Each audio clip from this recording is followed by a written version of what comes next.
அப்போ நீங்க இருக்கிற இடத்துல அதிகமா தண்ணி தேங்கி இருக்கா? ஆமாம், அதிகமாக தான் இருக்குது தண்ணி. அம்மா பள்ளத்துல தண்ணி நிக்க தான் செய்யும். எல்லாம் நஷ்டம் தான், அது எல்லாமே. இப்போ மழை எல்லாம் விட்டு விட்டு பெஞ்சிட்டு இருக்கு இல்லையா? இந்த மழையினால நீங்க என்ன பாதிக்கப்பட்டிருக்கீங்க? தண்ணி வந்து போயிடுச்சு, சாமான் எல்லாம் போயிடுச்சுமா. தண்ணி வந்துச்சு உள்ள. நாங்கள் டெய்லி போய் சரக்கு எடுத்துட்டு வருவோம். இப்போ குழம்பு எடுக்க மழை பெய்யறனால குழம்பு எடுக்க போக முடியல. இங்கேயே எங்கன்னா வாங்கினாலும் எல்லா காய்கறியும் விலை ஜாஸ்தி. முன்ன மாதிரிலாம் இல்லை, எல்லாமே விலை ஜாஸ்தி காயெல்லாம்.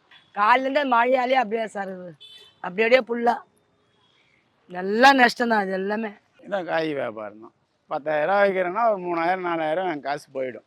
எல்லா ரோட்லையும் தண்ணி தேங்குது, சாலை வசதிகள் சரியில்லை, குண்டும் குழியுமா இருக்குது, பொதுமக்கள் ரொம்ப கஷ்டப்படுறாங்க. முதல்ல சாலைகளை சீர் பண்ணதுக்கு அப்புறமா தான் நம்ம அந்த மழை தண்ணிலாம் போகிறதுக்கு வாய்ப்பு கிடைக்கும்.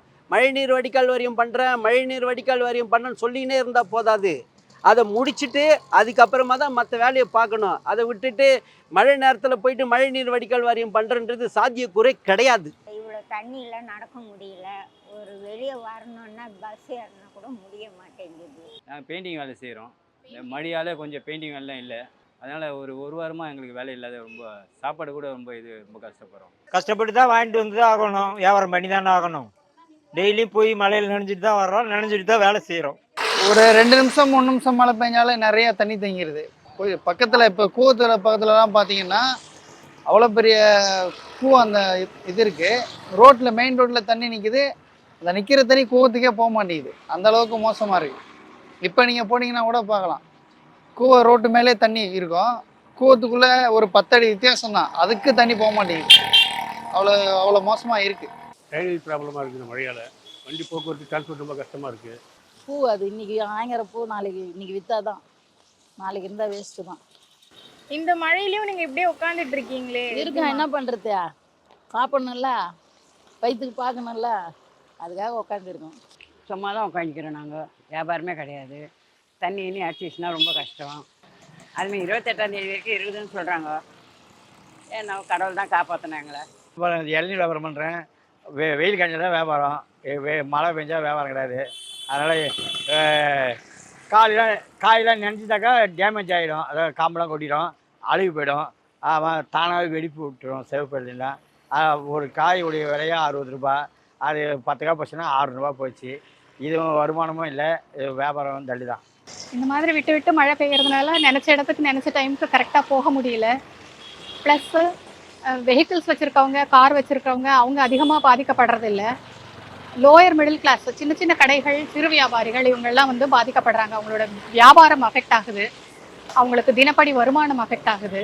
அப்போ அரசாங்கம் அமைச்ச அந்த வடிகால் திட்டம்லாம் எதுவும் ஒழுங்கா செயல்படலையா? ஏன்னா அது செயல்பட்டு இருந்ததுன்னா தண்ணியே நிற்காதுங்களே.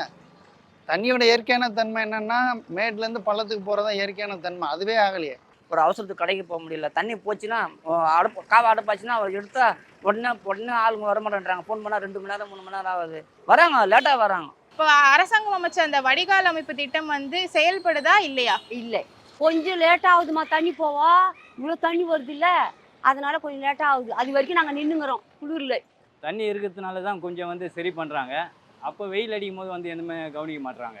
அப்போ அரசாங்கத்தோட வடிகால் திட்டம்லாம் என்ன ஆச்சு? ஒழுங்கா செயல்படுதா இல்லையா? என்ன செய்கிறாங்க? செயல்படலைன்னு சொல்றீங்களா? ஆமாம், சரியான முறையில் படலை தான். ஃபுல்லாகவே கம்ப்ளீட்டாகவே அது வந்து அட்டன் பண்ணலை. நிறைய இடங்கள்ல ப்ராப்ளம்ஸ் இருந்துகிட்டே தான் இருக்குது. அவங்க சொல்லிகிட்டே தான் இருக்காங்க, செயல்படுறாங்களா என்னங்கிறது தெரியல. பட் நம்ம ஃபிசிக்கலாக பார்க்கும்போது நிறைய இடங்கள்ல வாட்டர் லாகிங் இருக்குது, நிறைய பேர் பாதிக்கப்பட்டுட்டு தான் இருக்கிறாங்க. இப்போ நாங்கள் இருக்கிற தெருவுக்கிட்டையும் சரி, அந்த மெயின் ரோட்லேயும் சரி, அவ்வளோவா தண்ணி தேங்கி நிற்கலை. இதுக்கு முன்னாடி நீங்க ரொம்ப பார்த்து இவ்வளோ பெரிய வெள்ளமான்னு சொல்லி கஷ்டப்பட்டதுன்னா அது எந்த வெள்ளம்? எந்த வருஷம்? பெரிய வெள்ளம் வந்து அதான் கஷ்டப்பட்டோம். ஒரு 3 வருஷத்துக்கு மேலே டானா புயலோ என்ன ஒரு புயல் வந்ததுல, அதுதான். வருதா புயல் 50 இயர்ஸ் பேக் வந்ததுங்க இல்லையா? அது 3 வருஷத்துக்கு முன்னாடி பெரிய மழையில் பாதிக்கப்பட்டிருக்கேன். ரொம்ப வியாபாரம்லாம் பண்ணாமல் வீட்டிலே இருந்திருக்கேன். அப்புறம் போன வருஷம் நல்ல மழை தான். யூஸ்வலாக நவம்பரில் வர மழை பெரிய மழையாக தான் இருக்குது. அதை தான் நான் பார்க்குறேன். அதெல்லாம் தான் அதுக்குன்னு ஒவ்வொரு பேர் வச்சாங்கல்ல புயலுக்கு, அந்த மாதிரி மழை தான். அப்படியே தூக்கி போட்டு அடிச்சிச்சு எல்லாத்தையும், அந்த மாதிரி. அது 3 வருஷத்துக்கு முன்னாடி நடந்த வெள்ளம் நிறைய பாதிப்பாச்சு சென்னைக்கு சுற்று வட்டாரத்துலலாம். அந்த ஜெயலலிதா அம்மா இருந்தாங்களே, அப்போது பேஞ்ச மழை தான் பெரிய மழை.